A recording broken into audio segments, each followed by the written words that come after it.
Perkenalkan, saya Desta Lestari dari kelas A3 pagi, jurusan Ekonomi Manajemen, mata kuliah Perilaku Konsumen. Sifat ujian yaitu video record. Soal ujian akhir semester tahun ajaran 2020-2021. Dosen penanggung jawab Adi Mursalin SEMM. Tanggal ujian Rabu 20 Januari 2021. Baik, di sini saya akan menjawab soal bagian A, di mana pertanyaan yang berkenaan dengan kegiatan Anda di Google Classroom atau WA. Pertanyaan yang pertama, berapa kali Anda hadir dalam kuliah? Mengapa Anda harus hadir dalam kuliah perilaku konsumen? Saya hadir sebanyak 30 kali. Dan mengapa saya hadir yaitu untuk memenuhi syarat absen, juga menambah wawasan untuk kami sebagai mahasiswa manajemen, khususnya mata kuliah perilaku konsumen. Mengapa saya hadir untuk memenuhi syarat absen, juga menambah wawasan untuk kami sebagai mahasiswa manajemen, khususnya mata kuliah perilaku konsumen. Pertanyaan yang kedua, yaitu sebutkan dan jelaskan tugas terstruktur yang sudah saudara buat dan manfaat apa yang saudara peroleh dalam mengerjakan tugas struktur tersebut. Tugas struktur yang dibuat ada sebanyak 8 tugas. Yang pertama berjudul Keputusan Pembelian Produk dan Faktor-Faktor yang Mempengaruhi Pembelian Suatu Produk. Yang kedua, Model Perilaku Konsumen dan Membuat Kesimpulan. Yang ketiga, artikel The Art of Social Media. Dan yang keempat, UTS Perilaku Konsumen. Yang kelima, motivasi dan kebutuhan. Yang keenam, membuat kesimpulan dari faktor budaya dan sosial yang berpengaruh pada keputusan konsumen dalam membeli suatu produk. Yang ketujuh, pengaruh gaya hidup konsumen dalam membeli produk. Yang kedelapan, yaitu pengaruh psikologi dalam pembelian suatu produk. Pertanyaan yang ketiga bagian A, yaitu manfaat apa yang saudara peroleh dari mempelajari perilaku konsumen melalui Google Classroom. Manfaat yang saya dapat yaitu sangat bermanfaat sekali untuk kepentingan diri sendiri, terutama pemahaman terhadap perilaku konsumen sangat bermanfaat untuk kepentingan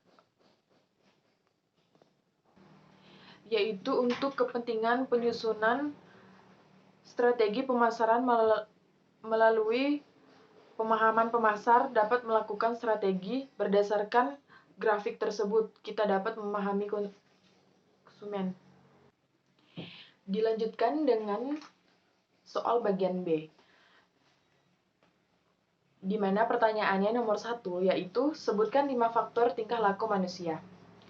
5 faktor tingkah laku manusia yaitu yang pertama adalah genetika. Genetika adalah genetika yang berada di dalam tubuh kita yang menentukan sikap kita yaitu melalui gen. Yang kedua yaitu sikap merupakan ukuran tingkat kesukaan seseorang terhadap perilaku konsumen. Yang ketiga, norma sosial terjadi akibat tekanan ekonomi. Dan 4 yaitu adat serta 5 sikap. Lanjut ke pertanyaan nomor 2. Sebutkan 4 sifat dasar yang harus dimiliki seorang penjual. Jawaban ini saya dapat dari pengalaman saya dalam berbelanja selama ini. Menurut saya, sikap dasar yang harus kita miliki sebagai penjual yaitu yang paling utama adalah ramah, berpengetahuan tentang hal yang dijual, pandai berbicara, serta murah senyum, tanggap serta bersabar, dan jujur dalam menjalankan tugas sebagai penjual. Lalu pertanyaan nomor 3, sebutkan 5 peran dalam proses pengambilan keputusan pembelian. 5 peran dalam pengambilan keputusan dalam membeli suatu produk adalah 1. Tahu informasi atau apa manfaat dan juga 2. Kegunaan barang tersebut. 3. pengenalan kebutuhan, dan 4. Tingkah laku pasca pembelian, dan 5. Keputusan dalam membeli. Lanjut ke pertanyaan nomor 4. Apa yang dimaksud dengan perilaku konsumen? Perilaku konsumen yaitu perilaku yang ditunjukkan konsumen dalam memilih atau memutuskan beberapa alternatif produk, barang, atau jasa yang selanjutnya akan dibeli atau dimiliki. Lanjut ke pertanyaan nomor 5. Apa yang dimaksud dengan faktor kebudayaan sebagai hal yang mempengaruhi perilaku konsumen?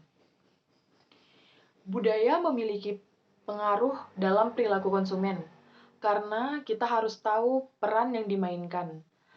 Budaya, penyebab paling mendasar dari keinginan seseorang adalah budaya, karena merupakan kumpulan nilai-nilai dasar, persepsi, keinginan, dan perilaku seseorang kita dapat dari budaya. Lalu lanjut ke pertanyaan nomor 6. Sebutkan 4 faktor yang mempengaruhi perilaku konsumen. 4 faktor yang mempengaruhi perilaku konsumen yaitu faktor internal, yaitu pertimbangan konsumen mengambil keputusan dalam membeli suatu produk. Yang kedua yaitu motivasi atau kegiatan dalam diri seseorang yang mendorong untuk melakukan kegiatan-kegiatan tertentu. Yang ketiga, ekonomi. Karena jika tidak punya uang, hal yang kita inginkan tidak akan kita dapatkan. Yang keempat, sikap kita dalam menanggapi suatu produk tersebut. Lanjut pertanyaan nomor 7. Apa yang dimaksud dengan tipe pelanggan piknis dan bagaimana cara menghadapinya? Jelaskan. Tipe pelanggan piknis yaitu tipe pelanggan dengan bentuk badan yang kokoh, pinggul berisi, pundak tampak lebar, serta anggota badannya cukup panjang dan biasanya memiliki karakter seperti banyak gerak. Cara menghadapinya ialah yaitu menghindari perdebatan, menghindari sikap terburu-buru, tetap harus sabar, berikan kesan seolah-olah pelanggan merupakan seorang yang baik dan cerdas.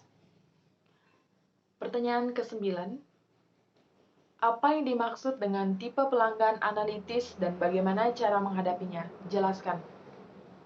Tipe pelanggan analitis yaitu yang pertama, sangat sulit terpengaruh bujuk rayu petugas. 2. Berkali-kali menanyakan barang-barang yang ketinggalan zaman. Ketiga, biasanya bersikap ramah dan ngemong pada petugas yang masih muda. Cara menghadapinya ialah dengan cara sabar serta penuh pengertian, serta berbicara dengan baik. Nasihat-nasihat mereka tampak membantah dan berdiskusi. Pertanyaan yang ke-9. Apa yang dimaksud dengan tipe pelanggan analitis dan bagaimana cara menghadapinya? Jelaskan. Tipe pelanggan analitis yaitu kegiatan menganalisis atau produsen menganalisis segala yang dibutuhkan pelanggan dan memahami karakteristik pelanggan. Pertanyaan yang ke-10 yaitu sebutkan 3 ciri-ciri pelanggan lanjut usia dan bagaimana cara menghadapinya. Jelaskan. Ciri-ciri pelanggan lanjut usia yaitu yang pertama, sangat sulit terpengaruh bujuk rayu petugas. 2. Berkali-kali menanyakan barang-barang yang ketinggalan zaman. Ketiga, biasanya bersikap ramah dan ngemong pada petugas yang masih muda. Cara menghadapinya ialah dengan cara sabar, penuh pengertian, serta mendengarkan nasihat-nasihat mereka tanpa membantah dan berdiskusi. Sekian jawaban dari saya, kurang dan lebihnya saya mohon maaf. Terima kasih.